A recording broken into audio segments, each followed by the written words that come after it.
अस्य श्री आदित्यहृदयस्तोत्रमहामन्त्रस्य श्रीकृष्ण ऋषिः श्रीसूर्यात्मा त्रिभुवनेश्वरो देवता अनुष्टुप्छन्दः हरितः यरथम् दिवाकरम् घृणिरिति बीजम् ॐ नमो भगवते जितवैश्वानरजातवेदस इति शक्तिः ॐ नमो भगवते आदित्याय नम इति कीलकम् ॐ अग्निगर्भदेवता इति मन्त्रः ॐ नमो भगवते तुभ्यमादित्याय नमो नमः श्रीसूर्यनारायण प्रीत्यर्थे जपे विनियोगः ध्यानम् भास्वद्रत्नाढ्यमौलिस्फुरधरधररुचारञ्जितश्चारुकेशः भास्वन्यो दिव्यतेजाः करकमलयुतस्वर्णवर्णप्रभाभिः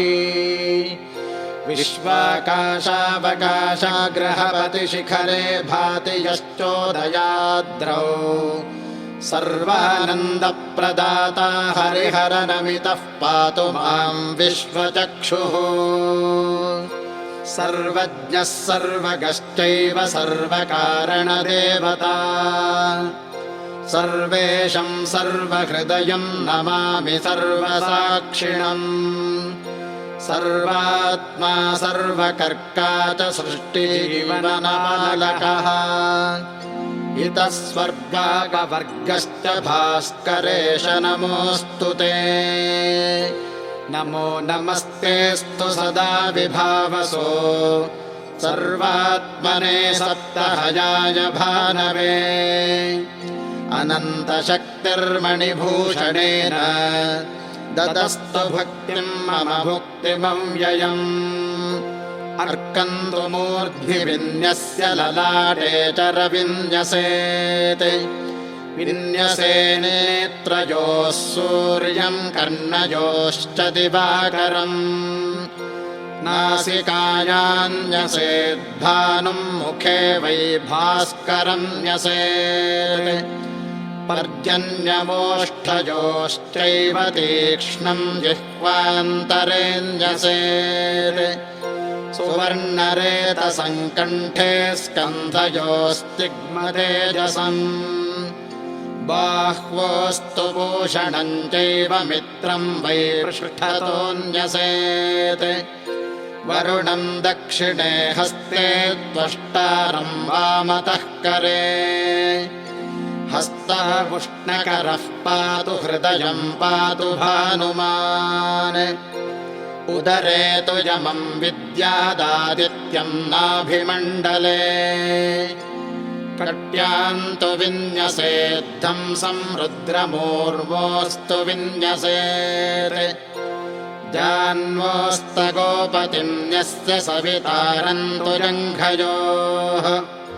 पादयोश्च विभस्वन्तम् गुल्मयोश्च दिवाकरम् बाह्यतस्तु तमोध्वंसम् भयमभ्यन्तरेऽन्यसेत् सर्वाङ्गेषु सहस्रांशुम् दिग्विरिक्षुभगम् न्यसेत् एष आदित्यविन्यासो देवानामपि दुर्लभः इमम् भक्त्यान्यसेत् पार्थ स याति परमाम् गतिम्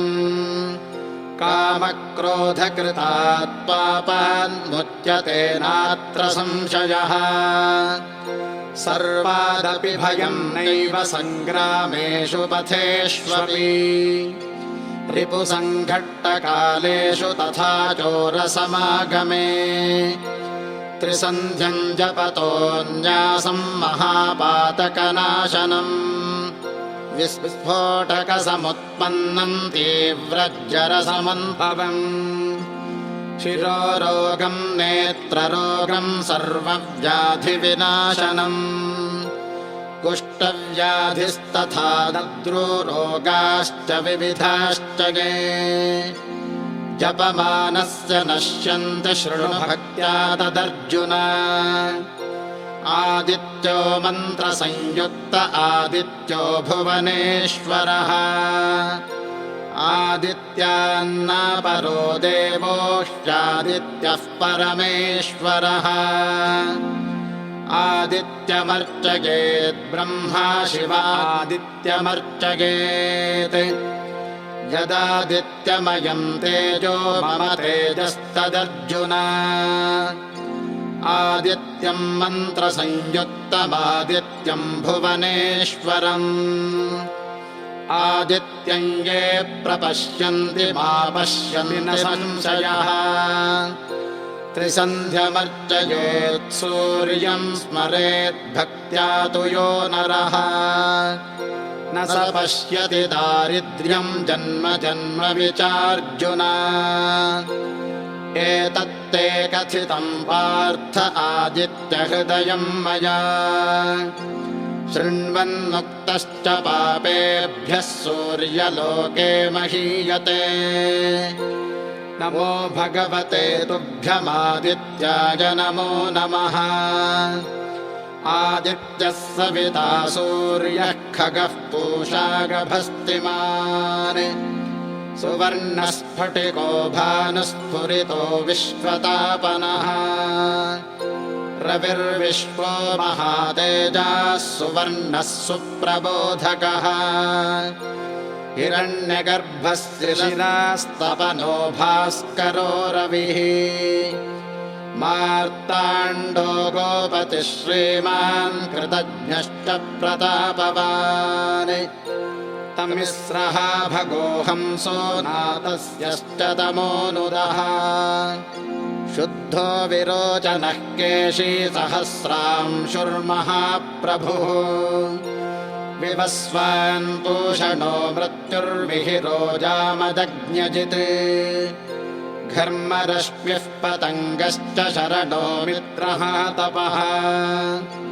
दुर्विज्ञे जगतिः शूरस्तेजो राशिर्महायशाः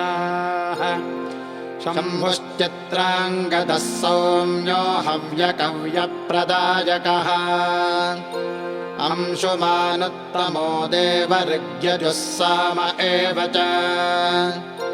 हरिदष्टस्तमोदारः सर्वसप्तिर्मरीचिमान् अग्निगर्भोदिते पुत्रः शम्भुस्तिमिरनाशनः पूषा विश्वम्भरो मित्रः सुवर्णः सुप्रतापवान्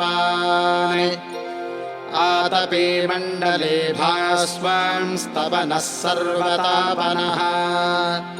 कृतविश्वो महातेजः सर्वरत्नमयोद्भवः अक्षरश्चक्षरश्चैव प्रभाकरविभाकरौ चन्द्रचन्द्राङ्गदः सौम्यो हव्यकव्यप्रदायकः अङ्गारकी गदो गस्तिरक्ताङ्गश्चाङ्गवर्धनः बुधो बुद्धातनो बुद्धिर्बुद्धात्मा बुद्धिवर्धनः बृहद्धानुर्बृहद्भासी बृहद्धामा बृहस्पतिः शुक्लस्त्वं शुक्ललेतास्त्वं शुक्लाङ्गश्शुक्लभूषणः शनिवान् शनिरूपस्त्वं शनैर्गच्छसि सर्वदा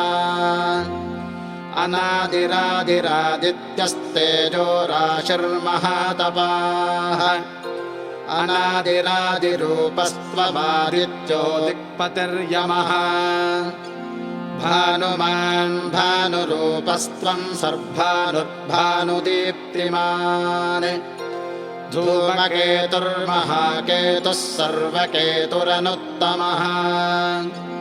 तिमिरावरणः शम्भुस्पृष्टा मार्ताण्ड एव च